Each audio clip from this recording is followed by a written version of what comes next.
I'm awake again. It's just after 2:30 a.m. a.m. Alpha Mike. I had to think for a while. Yeah. Just been on an aircraft accident video. And in the comments there, I was describing my times of the sharp end. Research and development of, well, main one I was involved with was the search and rescue seekings. Yeah, about 10 years ago. You've heard of Prince William, have you? The heir to the throne. Not the spare. The heir. Harry, let's have a fight. Me and Prince William were politely telling David Cameron 10 years ago, why are you been in these bloody seekings? Because they were brilliant, man. They were brilliant. Brilliant pieces of kit. And I was involved in the development of the flight control system for them. But I don't like to boast. Come back to croissants, they know fuck all about me. Yeah.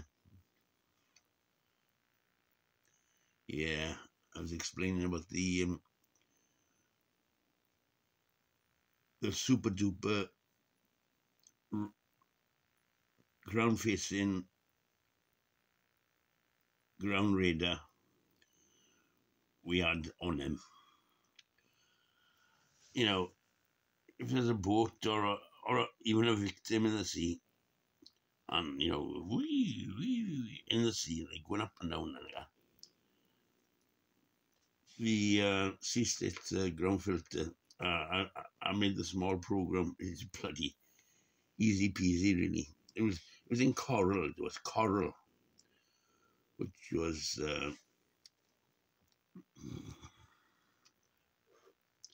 like compacted it so it'll work super fast. Yeah.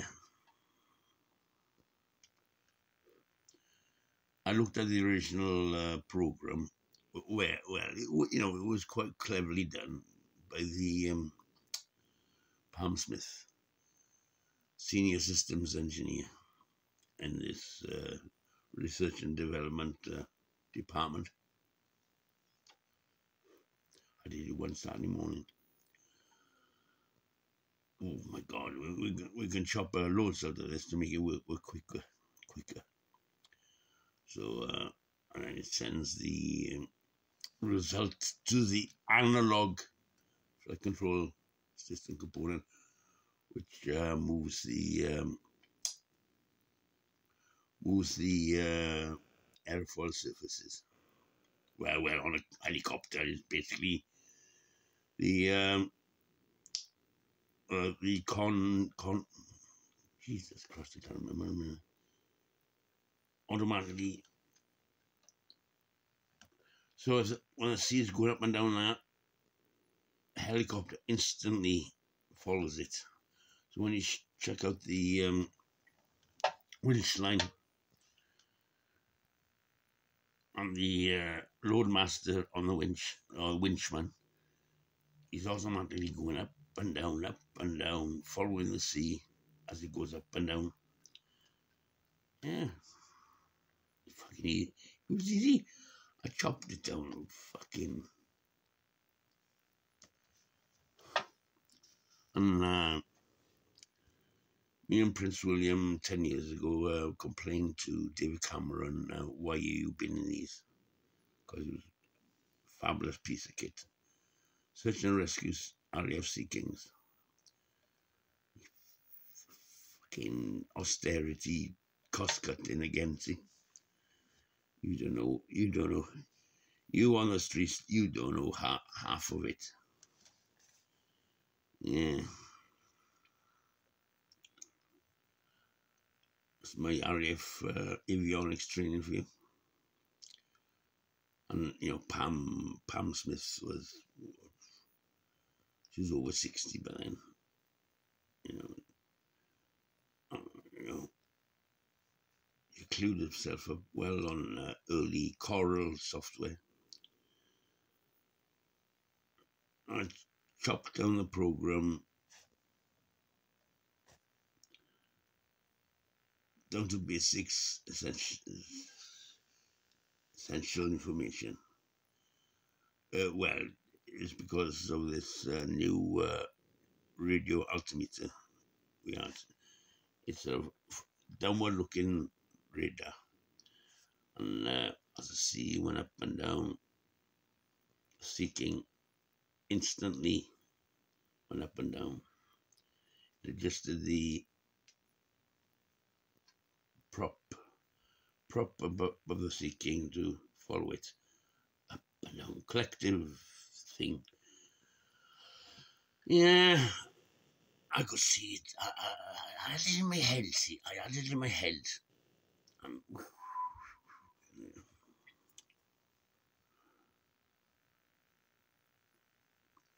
Thing was, always in my head was that Fastnet race in the 1970s, yacht race.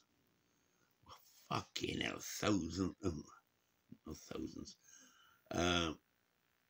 Quite a lot of boats, and they were total amateurs, many of them, and they were in terrible strife. The bloody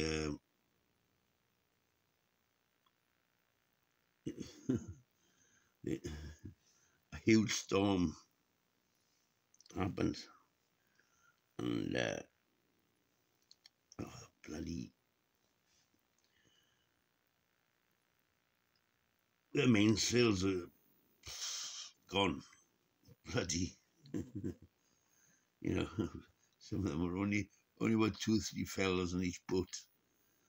And when the storm happened, yeah, David Cameron, he binned them all. 1990s, Westland on Yeovil, they built them with our flight control system, and it flew through the tests. Yeah. And the first 2 pilot controllers I built myself before he went into the production area. And I instructed the production area how to build them. I built the first 2 ones.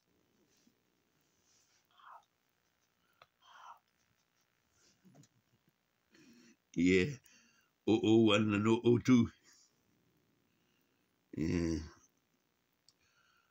Well, when RAF binned them, on the orders of David Cameron, the wanker, I think they sold them to some Air Force. Indian, Pakistan, something like that. Yeah. Oh, bloody hell, man. And when I went down to Westlands in Yeovil, they showed me the operated actuators for the 2, right, this is where the signal's coming in, and the actuators will match the demand that your clever boxes are going to send it. Yeah. And Prince William was flying them for a while. It should have still be flying them, because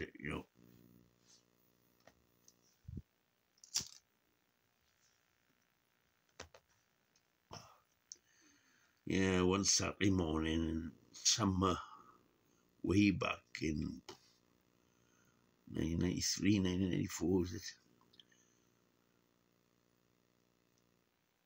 I redesigned the program. I chopped it down, and commands and cents, and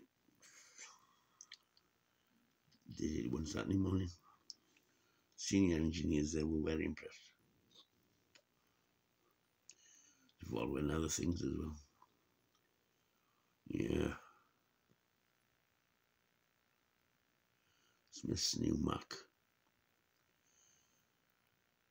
LM500. SN500. And 550. The 500 was the analog side, and the 550 was the digital side. And,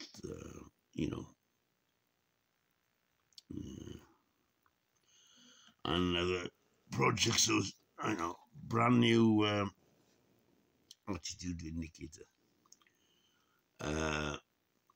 Standby attitude indicator for Bell helicopters in USA.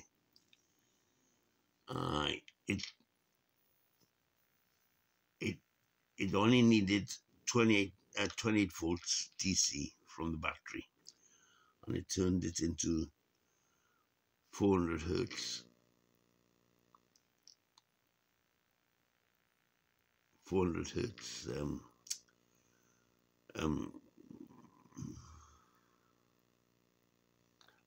How many AC volts was it again? Oh, Jesus, I can't remember. 115 volts. And the control chip for it was a super modern control chip. Yeah.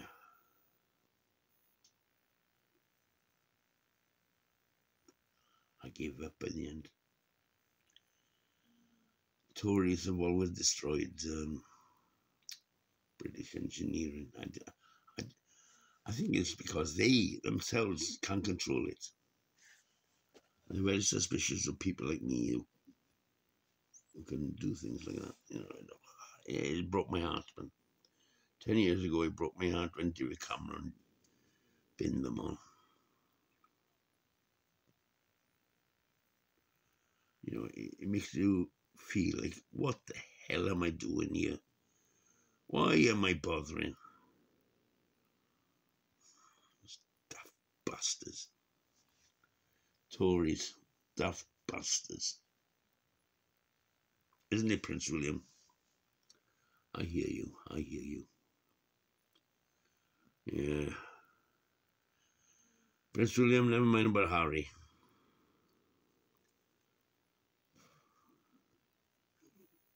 I know you're not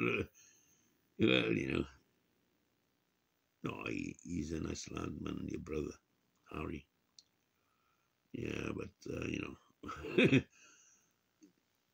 don't let things get to you both. And I heard you had a bit of a scrap a couple of years ago. Yeah, don't let that bother you. Harry's tight. He'll support you. He'll support him. He's tight. It's a fucked up country, Prince. I know. My daughter's coming to see me on Thursday. My mind is taking over knots here. Yeah.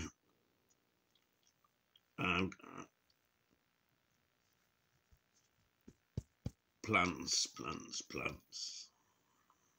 Yeah. Stressful life. Yeah.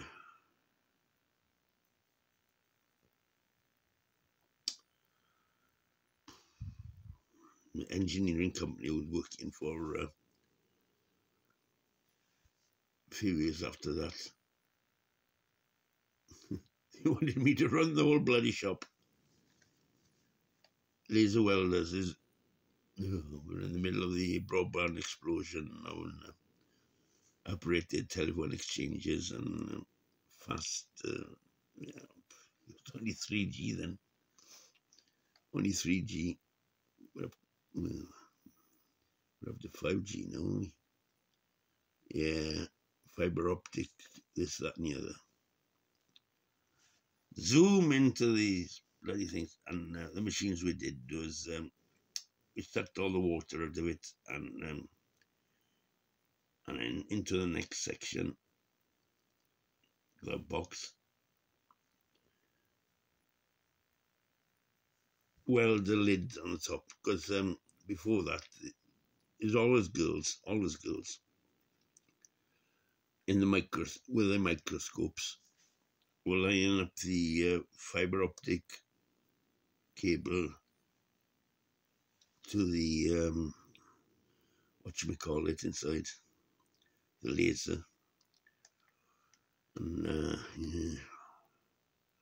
And after into the vacuum oven, heat it up and suck out all water particles, and then into the main booth to have the lid welded on, because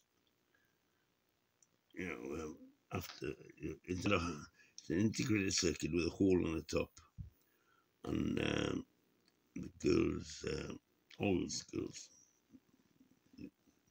they got aptitude, and they knew how to, line it up. It's like I remember saying at the time, it's like, so why is it always bloody girls that do this job? Is it like threading thread through a needle, like? Yeah, that must be it. Yeah, and then out the other side, on these glove boxes,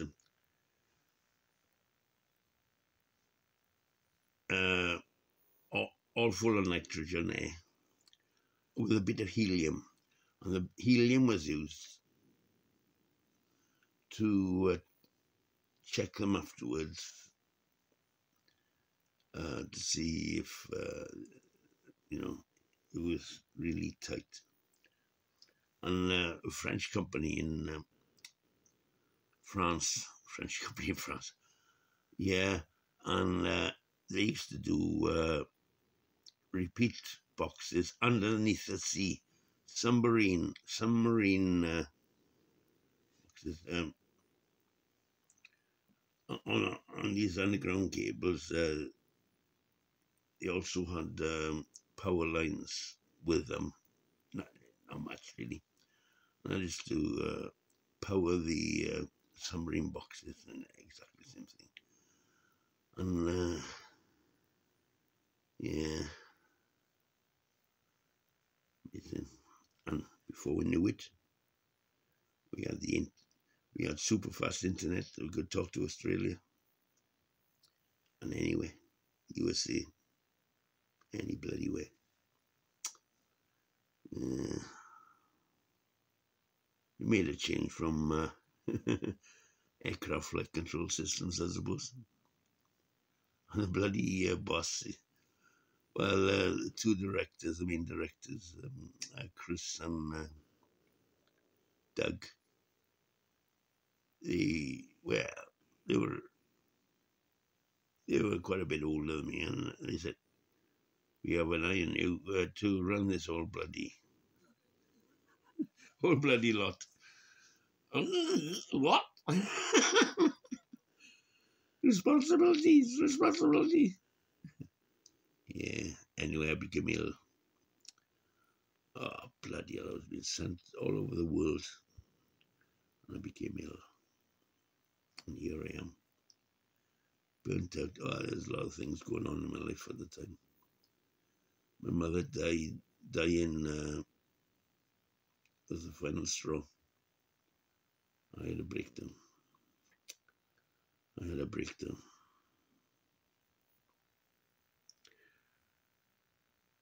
didn't know what the hell was happening to me. It's very strange, this, the mind. All the feeling in my hands and legs, and I was wasted. Well, my father didn't help. Anyway, oh my God, I've been talking 20 minutes. I'm going for a walk. I'm going for a walk. I'm going to get some more beer. My medicine. Yeah, daughter's coming to see me on Thursday. I'll book a table in the right next to the bus stop. I'll book a table for food. Yeah, yeah. Aye.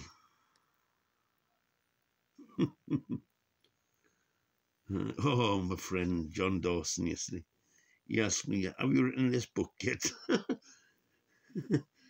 What about your poems?" Poems?